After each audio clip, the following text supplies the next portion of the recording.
Continuamos hoy, amigo oyente, nuestro recorrido por el libro de Levítico.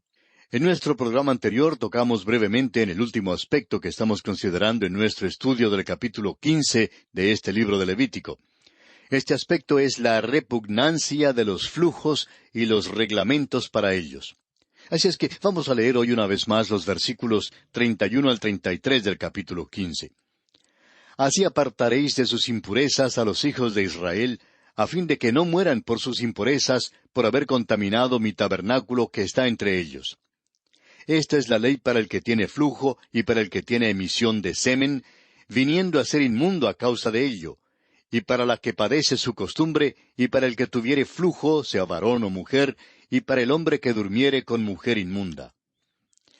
Los pecados sexuales son los que se consideran con mayor énfasis al final del capítulo 15, tocante a los flujos. Esto se refiere a las enfermedades sociales, enfermedades venéreas, y la muerte era la pena por no obedecer los mandamientos que controlaban los flujos. Esto no es un asunto trivial para con Dios, amigo oyente. Los pecados ocultos del creyente no pueden ser pasados por alto. El apóstol Pablo en su primera carta a los Corintios, capítulo 3, versículos 16 y 17, dice: ¿No sabéis que sois templo de Dios y que el Espíritu de Dios mora en vosotros? Si alguno destruyere el templo de Dios, Dios le destruirá a él, porque el templo de Dios, el cual sois vosotros, santo es. Hay una lección en todo esto para los creyentes. Pertenecemos a Dios y somos templos del Espíritu Santo. El abuso de ese templo puede ser un pecado de muerte. Y no olvidemos que el Nuevo Testamento establece sin lugar a dudas que existe en nuestro tiempo el pecado de muerte. Dice el apóstol Juan en su primera carta, capítulo 15, versículo 16, «Si alguno viere a su hermano cometer pecado que no sea de muerte, pedirá, y Dios le dará vida». Esto es para los que cometen pecado que no sea de muerte. Hay pecado de muerte, por el cual yo no digo que se pida. Es posible que un creyente cometa un pecado por el cual Dios lo lleve hasta su presencia. En tales casos, dice la Biblia que no vale la pena orar por tal persona porque Dios se lo va a llevar. Pero ¿cómo puede saber uno lo que es ese pecado? En realidad, tenemos que admitir que no lo sabemos. Pero debemos recordar que Dios trata a los suyos con juicio cuando es necesario. Ahora, eso no significa que todos los que mueren son llevados bajo juicio. Sin embargo, existe el pecado de muerte. Dios lleva a sus hijos cuando continúan siendo desobedientes. La desobediencia puede caer en esta esfera de los pecados secretos. Todo esto revela que el pecado es detestable y que Dios es santo. Solo la sangre y el agua pueden limpiarnos del pecado. Isaías dice en el capítulo 59 de su profecía, versículo 2, «Pero vuestras iniquidades han hecho división entre vosotros y vuestro Dios, y vuestros pecados han hecho ocultar de vosotros su rostro para no oír». El Hijo de Dios tiene que reconocer esto, y entonces confesar sus pecados. Puede haber pecados ocultos o secretos que el creyente no confiese. Si entonces Dios lo mata, no le echemos la culpa a Dios. La culpa la tiene el individuo que rehúsa arreglar sus cuentas con Dios. Una madre bien puede amonestarle a su niño a que no pelee con el muchacho de al lado. Le dice que si no pueden jugar sin pelear, tiene que venir adentro. Ella puede darle esta amonestación muchas veces, pero al fin ella sale y agarra a su precioso Jaimito y lo trae a su casa. Jaimito dice: «Pero mamita, yo no quiero quedarme adentro». Pero en la casa se queda. No quiere quedarse adentro, pero tampoco quiere obedecer. Amigo oyente, Dios gobierna con rigor y exactitud. A veces uno de sus hijos sigue pecando y comete un pecado de muerte. El padre simplemente se lo lleva a su casa y no lo deja más en el mundo. Vivimos en una edad en que el hombre se ha enloquecido en cuanto al sexo. Los pecados sexuales son desenfrenados y las enfermedades venéreas, como ya lo hemos dicho, se han constituido en una verdadera epidemia. Cuán apropiadas son las lecciones que tenemos aquí en este capítulo. Pero me alegro de poder terminar este capítulo porque ha sido una descripción tan fea. Sin embargo, es la descripción fiel y verdadera de la familia humana. Y nosotros, amigo oyente, usted y yo, formamos todos parte de aquella familia. Llegamos ahora al capítulo 16, y es como si saliéramos de las tinieblas a la luz. Hemos salido aquí de un túnel en el capítulo 15 y entramos ahora al sol resplandeciente del mediodía en el capítulo 16. El tema central de este capítulo es el gran día de la expiación, día conocido aún hoy en día por la religión judía como Yom Kippur. Este capítulo contiene algunas de las lecciones espirituales más grandes para nosotros.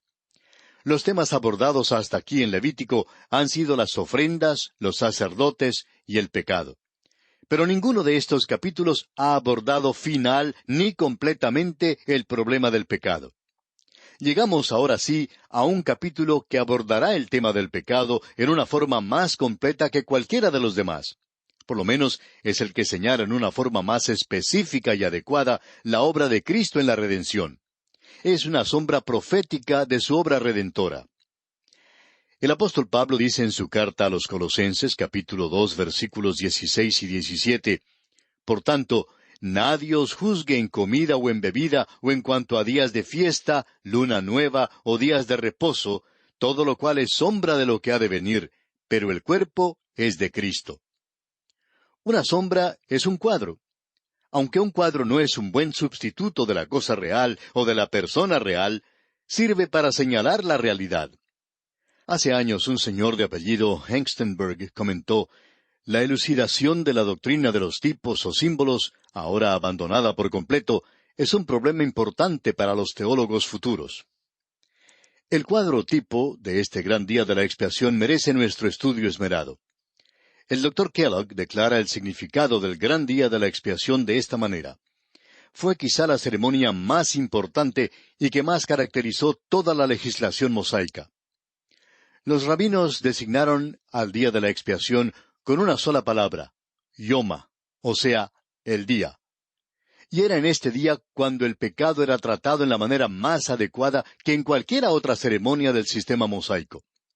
Note usted en el versículo 16 que dice, de sus rebeliones y de todos sus pecados. Es un tipo del Mesías que vendría después para expiar todos sus pecados. Luego en el versículo 22 de Levítico 16 leemos, y aquel macho cabrío llevará sobre sí todas las iniquidades. Y un versículo antes, el versículo 21, dice, y confesará sobre él todas las iniquidades de los hijos de Israel. Son especialmente notables las expresiones todas sus rebeliones, todas sus iniquidades, todos sus pecados. Esto era lo mejor que la ley podía ofrecer hasta cuando Cristo mismo viniera. Las instrucciones y restricciones de este día fueron el resultado del incidente histórico que estudiamos en el capítulo 10 de Levítico, de la rebelión y la desobediencia de Nadab y Abiú, los hijos de Aarón, quienes entraron sin autorización en el lugar santísimo y fueron muertos inmediatamente por el juicio directo de Dios. Algunos escritores inclusive tratan juntos esos dos capítulos, los capítulos 10 y el 16. El día de la expiación era celebrado en el mes séptimo a los 10 días del mes. Estos números 7 y 10 tienen un significado especial en la mayor parte de las Escrituras.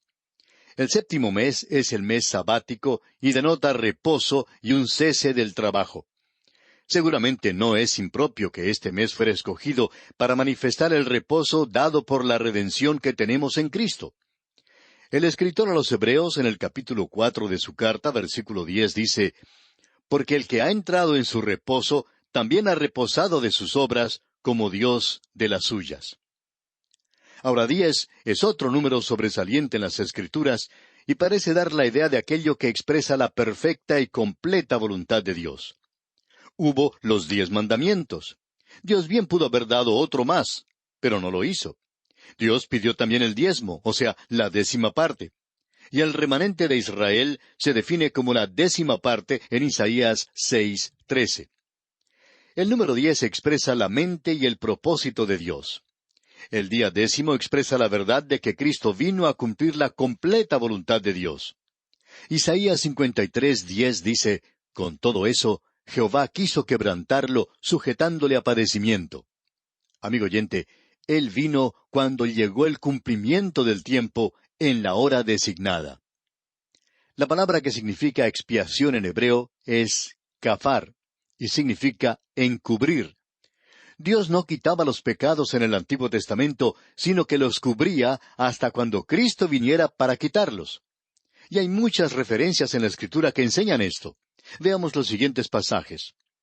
En Hechos 17:30 leemos: Pero Dios, habiendo pasado por alto los tiempos de esta ignorancia, ahora manda a todos los hombres en todo lugar que se arrepientan.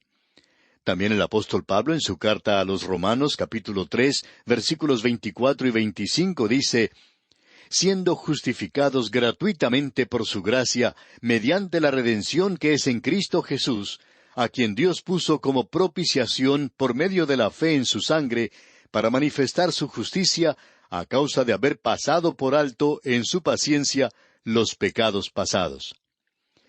También el escritor a los Hebreos en el capítulo 9 de su carta, versículo 15, dice: Así que, por eso es mediador de un nuevo pacto, para que interviniendo muerte para la remisión de las transgresiones que había bajo el primer pacto, los llamados reciban la promesa de la herencia eterna. Y un poco antes, en los versículos 8 y 9, dice: Dando el Espíritu Santo a entender con esto que aún no se había manifestado el camino al lugar santísimo, entre tanto que la primera parte del tabernáculo estuviese en pie, lo cual es símbolo para el tiempo presente, según el cual se presentan ofrendas y sacrificios que no pueden hacer perfecto en cuanto a la conciencia al que practica ese culto. El día de la expiación señaló a Cristo y su redención como no la pudo señalar ningún otro sacrificio, ceremonia, ni ordenanza del Antiguo Testamento. Revela a Cristo como nuestro gran sumo sacerdote entrando en el lugar santísimo por nosotros. Veamos ahora brevemente el bosquejo que seguiremos en el estudio de este capítulo 16. Como dijimos, el tema central es el gran día de la expiación. Y consideraremos este tema bajo los tres aspectos siguientes. Primero, la preparación del sacerdote, en los versículos 1 al 6. En segundo lugar, la preparación del lugar, en los versículos 7 al 19. Y en tercer lugar, la preparación del pueblo, en los versículos 20 al 34. Comencemos pues con el primer aspecto, la preparación del sacerdote, y leamos los primeros 2 versículos de este capítulo 16 de Levítico. Habló Jehová a Moisés después de la muerte de los 2 hijos de Aarón, cuando se acercaron delante de Jehová y murieron. Y Jehová dijo a Moisés: Di a Aarón tu hermano, que no en todo tiempo entre en el santuario detrás del velo, delante del propiciatorio que está sobre el arca, para que no muera, porque yo apareceré en la nube sobre el propiciatorio. Las instrucciones, ordenanzas y el ritual para el gran día de la expiación se hicieron esenciales después del incidente de la muerte de Nadab y Abiú, quienes penetraron desautorizadamente en el lugar santísimo y fueron muertos por el juicio directo de Dios. El gran día de la expiación ofreció una expiación por la repentina muerte de estos 2 hombres. La santidad absoluta de Dios y la perversidad absoluta del hombre se hacen claras en este servicio. Hay una gran cima que separa a Dios del hombre, pero no es permanente. Y gracias a Dios por eso. Ha sido salvada. Hoy en día, amigo oyente, Dios ofrece aliento al hombre que viene a Él. Pero usted, amigo oyente, tiene que venir por el camino que Dios ha trazado. Cuando viene así, puede entonces venir con libertad. El escritor a los Hebreos en el capítulo 10 de su carta, versículos 19 al 22 dice: Así que, hermanos, teniendo libertad para entrar en el lugar santísimo por la sangre de Jesucristo, por el camino nuevo y vivo que Él nos abrió a través del velo, esto es, de su carne, teniendo un gran sacerdote sobre la casa de Dios, acerquémonos con corazón sincero, en plena certidumbre de fe, purificados los corazones de mala conciencia y lavados los cuerpos con agua pura. Y el apóstol Pablo en su carta a los Efesios capítulo 21, versículo 18 dice: Por medio de Él, es decir, Cristo Jesús, los unos y los otros tenemos entrada por un mismo Espíritu al Padre. La invitación, amigo oyente, es para venir. Y eso quiere decir que debemos venir por el camino que Dios ha dado. Si venimos así, entonces podemos acudir con completa seguridad. Y aquí nos detenemos, amigo oyente, por esta oportunidad. Continuaremos, Dios mediante, en nuestro próximo programa y estamos seguros que usted volverá a honrarnos con su fiel sintonía. Mientras tanto, le pedimos que lea los siguientes versículos de este capítulo 16 de Levítico para estar al tanto de lo que estudiaremos en nuestra próxima visita. Será pues, hasta nuestro próximo programa, amigo oyente. Es nuestra oración que el Señor le bendiga copiosamente.